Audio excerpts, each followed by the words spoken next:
नमस्कार, खबर पुस्तक देख रहे हैं आप और मेरा नाम है तुषार शौरान। देखिए, महाराष्ट्र में विधानसभा चुनाव होने हैं 20 नवंबर को और 23 नवंबर को चुनावी नतीजे आएंगे।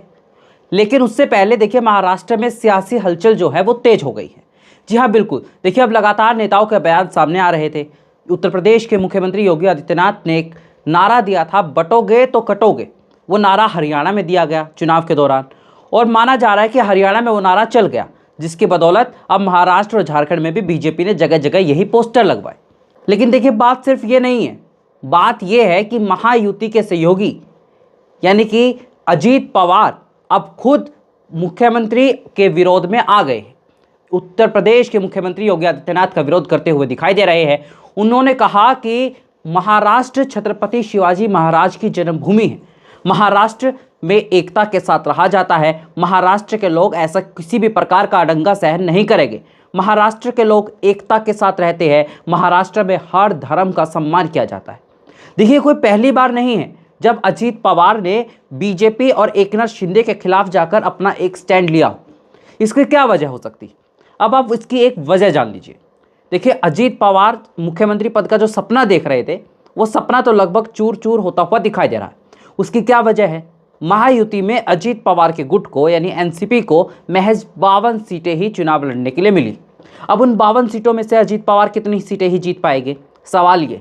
और इसीलिए कहा माना जा रहा है कि अजीत पवार जो है वो अब बगावती तेवर दिखा रहे हैं। उनका मानना है कि मंत्रिमंडल में कुछ अच्छा मिले, इसीलिए वो लगातार विरोध करते हुए दिखाई दे रहे हैं। वही बात सिर्फ इतनी ही नहीं है। कुछ दिन पहले शिवसेना के नेता लगातार शरद पवार को टारगेट कर रहे थे। उन्होंने कहा कि अगर महाविकास आघाड़ी की राज्य में सरकार आएगी तो महाराष्ट्र की हालत शरद पवार के चेहरे जैसी हो जाएगी। और तब भी अजीत पवार ने स्टैंड लिया था शरद पवार के लिए और कहा था कि अजीत पवार ने कहा कि शरद पवार के लिए ऐसा कोई भी शब्द, अपमानजनक शब्द स्वीकार्य नहीं होगा। अब इसकी इनसाइड स्टोरी क्या हो सकती है? क्या चुनाव के बाद एक बार फिर से अजीत पवार महाविकास आघाड़ी में जाने की प्लानिंग कर रहे हैं? क्योंकि माना जा रहा है कि महाराष्ट्र का चुनाव कांटे का चुनाव है। महाराष्ट्र में यह चुनाव फंस सकता है। हो सकता है कि त्रिशंकु विधानसभा आ जाए। क्या ऐसे में अजीत पवार एक बार फिर पाला बदलते हुए दिखाई देंगे? यकीनन सवाल बढ़े। देखिए, महाराष्ट्र में नहीं, उत्तर प्रदेश में भी बीजेपी के सहयोगी जैन जो है वो भी लगातार इस नारे का विरोध करते हुए दिखाई दे रहे। वही लेकिन आपको बता दें कि शिवसेना शिंदे गुट ने इस नारे का बिल्कुल खुलेआम समर्थन किया है। शिंदे गुट के नेता संजय निरुपम ने कहा कि बटेगे तो कटेगे बिल्कुल सही कहा जा रहा है सीएम योगी आदित्यनाथ के द्वारा। वही लेकिन लगातार हर एक रैलियों में अजीत पवार इस बयान का विरोध करते हुए दिखाई दे रहे। अब यकीनन देखिए, चुनाव है और चुनावों में जीत के लिए साम दाम दंड भेद की रणनीति की जाती है। अब ऐसे में क्या महाराष्ट्र में बटोगे तो कटोगे का बयान चलता हुआ दिखाई देगा? ये नारा चलता हुआ दिखाई देगा, क्योंकि जगह जगह बीजेपी की तरफ से ऐसे पोस्टर्स लगवा दिए गए हैं जिसमें साफ तौर पर लिखा हुआ है, बटोगे तो कटोगे। लेकिन वही महाविकास आघाड़ी के सामने अब दिक्कत की बात यह है कि महाविकास आघाड़ी अपना चेहरे का ऐलान नहीं कर रही। देखिए, दिक्कत की बात तो दोनों गठबंधनों के लिए। अजीत पवार जनसभाओं में कहते हुए दिखाई देते हैं कि महाराष्ट्र के चुनावों का इतिहास पुराना है।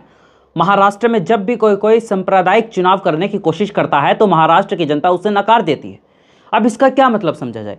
क्या अजीत पवार अब खुद अपने ही गठबंधन को ये कह रहे हैं कि अगर ऐसा किया जाएगा तो वो चुनाव हारने वाले हैं? क्योंकि देखिए, बीजेपी का तो पूरा चुनाव जो है इसी के ऊपर निर्धारित है, बटोगे तो कटोगे।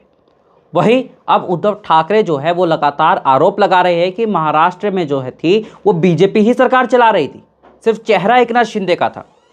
और वही उद्धव ठाकरे का कहना है, अगर अजीत पवार से एकनाथ शिंदे को दिक्कत थी तो अब सरकार कैसे चला ली अजीत पवार के साथ? यकीनन सवाल बड़े हैं और चुनाव में तो ये सब सवाल उठने लाजमी भी है। वही देखिए, महाराष्ट्र के ओपिनियन पोल्स भी यही बता रहे हैं कि महाराष्ट्र में कांटे का मुकाबला है।